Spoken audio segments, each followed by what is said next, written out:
एक बार एक सेठ ने एक शोरूम खोला और एक बुजुर्ग को इनॉग्रेशन के लिए बुलाया।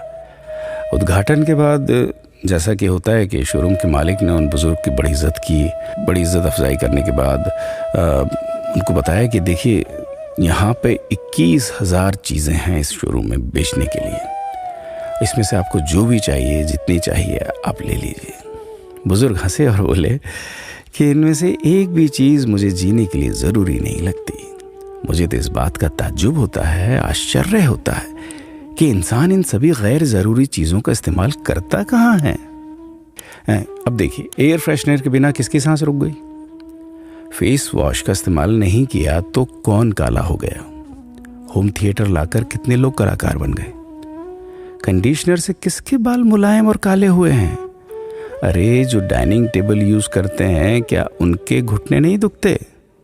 थोड़ा दिमाग पर जोर डालकर याद कीजिए कि हैंड वॉश के बिना आपके किस दादा के पेट में कीड़े हो गए थे। अगर हम डीओ मारकर निकलते हैं तो क्या लोग हमें सूंघने आते हैं? एक्चुअल में तो हम सभी इस प्रकृति को चुनौती दे रहे हैं, वरना बुगला जो होता है वो शैम्पू से नहाता है क्या? मोर अपने रंगों को संवारने या बचाने के लिए कौन सा कंडीशनर या फेस वॉश इस्तेमाल करता है? कभी किसी बिल्ली को मोतियाबिंद होता देखा है? किसी खरगोश के बाल कभी गिरते हुए या सफ़ेद होते हुए देखे हैं? इनहेलर या बाम के बिना भी कुत्ते के सूंघने की क्षमता उतनी ही तेज है। मधुमक्खी का शुगर लेवल बिना दवाई के भी कंट्रोल में ही है। अलार्म के बिना भी मुर्गा रोज उठकर बांग देता है। दरअसल इंसान पैसा खर्च करके दुखी होने की चीजें खुद ही खरीदता रहता है। नेट बंद तो दुखी, लाइट जाए तो दुखी, मोबाइल का चार्जर खराब तो दुखी, केबल टीवी कट जाए तो दुखी, मच्छर मारने की दवाई ना मिले तो दुखी, महिलाओं को मेकअप ना मिले तो दुखी, मैचिंग कपड़े नहीं मिले तो दुखी। आजकल इंसान 10 मिनट में 20 तरह से दुखी और परेशान रहता है।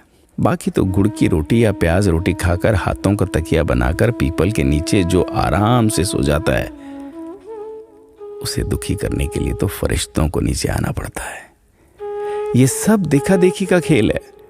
सच तो यह है कि सुखी रहने के लिए बहुत कम खर्चा होता है, लेकिन दूसरों को दिखाने में कि मैं कितना सुखी हूं, इसी में बहुत ज्यादा खर्चा होता है।